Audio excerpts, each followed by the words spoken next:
Živjo, moje ime je Veronika, sem diplomirana kozmetologinja magistra industrijske farmacije. Zdaj bom nadaljevala, kjer sem končala v prejšnjem videu, in sicer s produkti retinoidov. Najprej bi omenila en produkt, ki vsebuje retinil estre. In sicer retinil palmitat, retinil acetat in pa retinil propionat. Torej, to naj bi bile šibkejše oblike retinoidov, vendar je zelo dober izdelek, pocen, dobi se ga pa samo v francoskih lekarnah. Jaz bom dol linkala vse, kjer se to dobi tudi online. V bistvu, kjer se vsi izdelki dobijo online. Tale je, mislim, da nekje 8 €, porabi se zelo malo. Zvečer lahko nanesete kot masko, pa potem sperete, ker se zelo dobro spera, ker pač ni taka oljna osnova.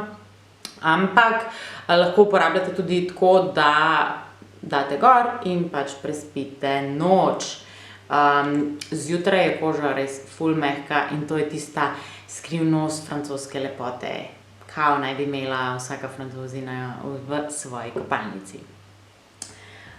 Naprej, to so bili estri. Zdaj pa najbolj popularen je seveda retinol. Moramo vedeti, da vedno stopnjujemo uporabo retinola. Če ga še nikdar nismo uporabljali, če imamo občutljivo kožo, začnemo s koncentracijo pod 0,1. To sem videla, da ima Paula's Choice res zelo dobro razdelano, zato sem dala primer Paula's Choice izdelkov. Paula's Choice izdelki imajo tudi take potovalne velikosti, tako da si lahko, v bistvu, če vam ustreza, tudi najprej potovalno velikost, preden kupite pač cel serum, čistko na svet. Ampak za zelo občutljivo kožo bi bili ta Paula's Choice Skin Recovery Super Antioxidant Concentrate Serum, ki ima 0,01% in je namenjen suhi, zelo suhi koži. Potem za masno kombinirano kožo in pa za 0,03% je Paula's Choice Skin Balancing Super Antioxidant Koncentrirani serum. In pa malo višja koncentracija, to je 0,09 za normalno suho kožo, je Resist Barrier Repair Moisturizer. Torej, to so izdelki za zelo občutljivo kožo. Zdaj pa izdelki, katere bi jaz rekla, da pač normalna koža lahko z njimi začne, so pa. Jaz sem začela in še vedno uporabljam L'Oréal Revitalife Laser Pure Retinol. Zaradi tega, ker je pač res osnovna formulacija. Procentualno je 0,2% retinol in se zelo lepo vpije v kožo. Ampak ne naredite tega kot jaz, ko na navodilih piše, ne vem, mislim, da v kapljicah, koliko mečkrat aplicirati in kolikokrat na teden uporabljati. Jaz sem kar vsak dan, moja koža zdrži, še vse je zdržala, kaj tega ne bo. Ne! Pri retinoidih koža resnično reagira. Tako da držite se navodil, ki so priložena zraven. To je tak bel serum, ki se zelo hitro vpije. Res je fajn. In potem na njega neko dobro vlažilno kremo. Lahko pa kupite tudi Paula's Choice ima Intensive Wrinkle Repair Retinol serum in La Roche-Posay ima zdaj na novo Retinol B3 Pure Retinol serum, ki ima dodan tudi niacinamid. To bi bile začetne formulacije. Potem pa napredne formulacije so pa nekje, bi jaz rekla, koncentracija 0,3-0,5. Je izdelek. Jaz še nisem šla naprej. V bistvu sem si od The Ordinary enega kupila, pa zdaj mečkam kombiniram, ampak nisem šla še na srednje, bom, ko porabim te izdelke, ki jih imam.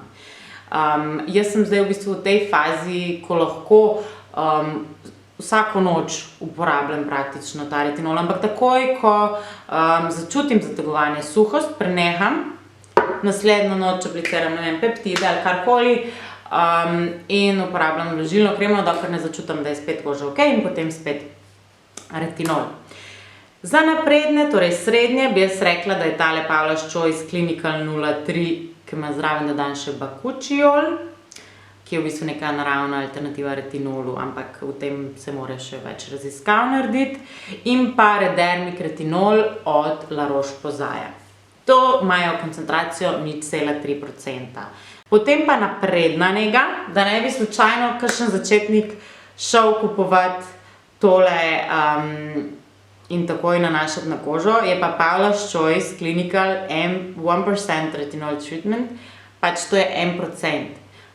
To je zelo intenzivna nega z retinolom, tako da to je že za napredne uporabnike. Drugače pa boste najdeli, tudi The Ordinary ima v Squalanu retinol serum v koncentraciji 0,2, 0,5 in pa 1. Jaz sem si kupila 0,5, ker sem imela prej 0,2, ker imam tega L'Orealovega 0,2. Da vidim pač, koliko se moja koža kaj prilagodila, ampak jaz ne vidim ok, Squalan je ful dober za kožo, ampak jaz ne vidim, da bi bila kakšna iritacija zaradi tega, da bi bila kakršnakoli učinkovitost glede tega. In sem videla v bistvu, da dermatologi tudi majčkeno dvomijo, ker ima retinol zelo rad oljno podlago in če ga nanesemo na kožo, sploh ne vemo, koliko ima rad to oljno podlago, da v njej ostane, ali v bistvu prodre vseeno v kožo. Tako da, so ful poceni, ampak zdaj učinkovitost, jaz bi rekla vprašljiva, so tudi zelo oljnati, kar je dobro, da negujejo kožo, ampak jaz se več ne bom odločila za nakup. Potem pa še naj omenim, veliko produktov je tudi z retinalom. Produkti z retinalom so majčkeno dražji, ker je pač to samo en korak od oblike retinojske kisline, ampak se najdejo tudi malo cenejši, kot pa so na primer od Geek & Gorgeous, ima retinal 0,05%. To je v konverziji nekje približno kot 0,5% retinola, torej že srednje močen retinol. In pa to je A-Game 5, pol je pa še A-Game 10, kjer je pa 0,1% retinala, to je pa tako, kot če bi bil 1% retinola, torej že za napredne uporabnike. Ful hvalijo te izdelke, jaz bom tudi probala, ko pač dosežem določeno stopnjo, ampak vseeno se mi zdi, da tudi če konstantno uporabljate ta serum, je to super, ker se pač koža navadi in vi lahko to uporabljate vsak dan. Z višjo koncentracijo boste mogoče bolj videla, da je koža skozi suha, da je nekako porušena bariera in to nima smisla pač. Smisel ima, da imate vi, da vi ohranite svojo dobro bariero kože. Če uporabljate nizko koncentracijo konstantno, boste dosegli boljše učinke, kakor da konstantno kožo obremenjujete in uničujete z višjimi koncentracijami. Torej, po pameti, koliko vaša koža prenese, in pač mogoče potem, ko se navadi na neko nižjo koncentracijo, vsake toliko aplicirate malo višjo koncentracijo. S tem se lahko tudi sami poigrate. Tako, pa smo šli čez vse to. Jaz upam, da boste najdeli izdelek zase. Če imate kakršnokoli vprašanje, se lahko obrnete name. Drugače pa lajkajte video, prijavite se na moj kanal. Do naslednjič pa. Čau, čau!